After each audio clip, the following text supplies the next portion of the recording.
नमस्कार, श्री स्वामी समर्थ. स्वामी भक्ती या चॅनलमध्ये तुमचं सर्वांचं खूप खूप स्वागत आहे.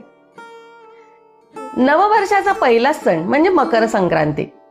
या दिवसाची लोक आतुरतेने वाट पाहत असतात. संक्रांतीचा उत्सव निसर्गाचा उत्सव आहे. संक्रांती हा भारतातील एक महत्त्वाचा सण आहे, जो हिंदू दिनदर्शिकेनुसार पौष महिन्यात साजरा केला जातो. महाराष्ट्रात हा सण विशेष उत्साहाने साजरा होतो. हा सण सामान्यतः 14 किंवा 15 जानेवारीला साजरा केला जातो, कारण सूर्याच्या हालचालींवर आधारित हिंदू पंचांगानुसार तारीख ठरते. तर यंदा हा सण 14 जानेवारी रोजी साजरा केला जाणार आहे. संक्रांती म्हणजे सूर्याचं एका राशीतून दुसऱ्या राशीमध्ये गमन. सूर्याच्या बाबतीत संक्रांतीचा पुण्यकाळ संक्रांतीच्या पूर्वी आणि नंतर 16 घटिकांपर्यंत असतो. संक्रांतीच्या दुसऱ्या दिवशी किंक्रांत असते. या दिवशी कोणत्याही शुभ कार्याला आरंभ केला जात नाही. यंदा मकर संक्रांतीला कोणत्या रंगाचे कपडे परिधान करणे वर्ज्य मानले जाईल, कोणत्या रंगाचे कपडे घालावे आणि कोणत्या रंगाचे कपडे घालू नये, ही सर्व माहिती मी तुम्हाला या व्हिडिओमध्ये देणार आहे.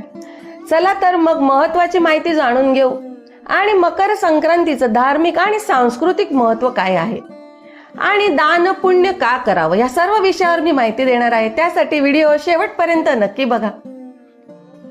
धार्मिक आणि सांस्कृतिक दृष्टिकोनातून मकर संक्रांती हा सण अत्यंत महत्वाचा आहे. हिंदू धर्मानुसार या दिवशी सूर्य उत्तरायणामध्ये प्रवेश करतात, ज्याला शुभ काल मानला जातो.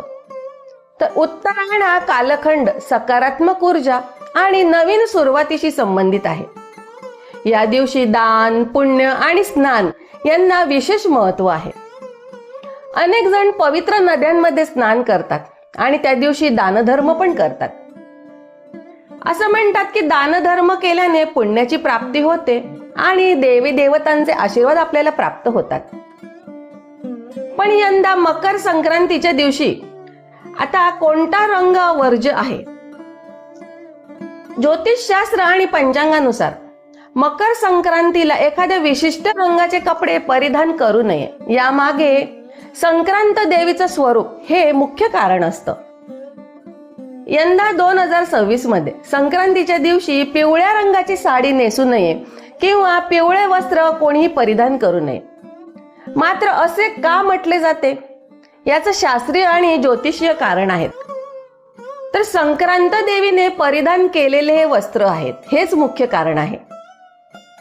पंचांगानुसार दरवर्षी संक्रांत देवी एका विशिष्ट रंगाचे वस्त्र परिधान करून येते. ज्योतिषशास्त्रात अशी मान्यता आहे की देवीने ज्या रंगाचे वस्त्र नेसले असते तो रंग त्या वर्षी वर्ज्य किंवा अशुभ मानला जातो. तर माहितीनुसार 2026 मध्ये संक्रांती देवी पिवळ्या रंगाच्या वस्त्र परिधान करून आली आहे. याच कारणामुळे यंदा पिवळ्या रंगाची साडी किंवा कपडे घालणे टाळावे. असं केल्याने देवीचा कोप होऊ नये किंवा नकारात्मकता येऊ नये अशी श्रद्धा असते. या दिवशी गायीला चारा खाऊ घालणे अत्यंत शुभ मानलं जातं. ग्रहांचं संक्रमण संक्रांतीच्या दिवशी सूर्य मकर राशीत प्रवेश करतो आणि पिवळा रंग हा गुरु म्हणजे ज्युपिटर ग्रहाचा प्रतीक आहे. तर पंचांगानुसार जेव्हा संक्रांतीचं स्वरूप पिवळ्या रंगाशी संबंधित असतं तेव्हा तो रंग त्या विशिष्ट काळासाठी पीडा देणारा किंवा अशुभ मानला जातो. मग यंदा शुभ रंग कोणते आहे? यंदा पिवळा रंग जरी वर्ज्य असला तरी तुम्ही ह्या रंगाच्या साड्या वस्त्र नेसू शकतात. हे वस्त्र तुम्ही दुसऱ्या रंगाचे वस्त्र तुम्ही धारण करू शकतात. त्यामध्ये आहे काळा रंग. संक्रांतीला काळी साडी नेसणे हे नेहमीच सर्वात शुभ आणि शास्त्रीय मानले जाते, कारण काळा रंग हा उष्णता शोषून घेतो. आणि इतर रंगांमध्ये बघा, पिवळा रंग सोडला तर तुम्ही लाल रंग, हिरवा, केशरी किंवा गुलाबी रंगाची साडी नेसू शकतात. थोडक्यात सांगायचं तर यंदा संक्रांत देवीने स्वतः पिवळे वस्त्र परिधान केले असल्याने आपण तो रंग टाळून देवीचा सन्मान राखतो आणि संभाव्य दोष टाळतो. या दिवशी तिळगुळ खाण्याची पण परंपरा आहे, म्हणून तुम्हा सर्वांना तिळगुळ घ्या आणि गोड गोड बोला. आणि माझ्या चॅनलवर असे नवनवीन महत्त्वपूर्ण माहितीचे व्हिडिओ नक्की बघा.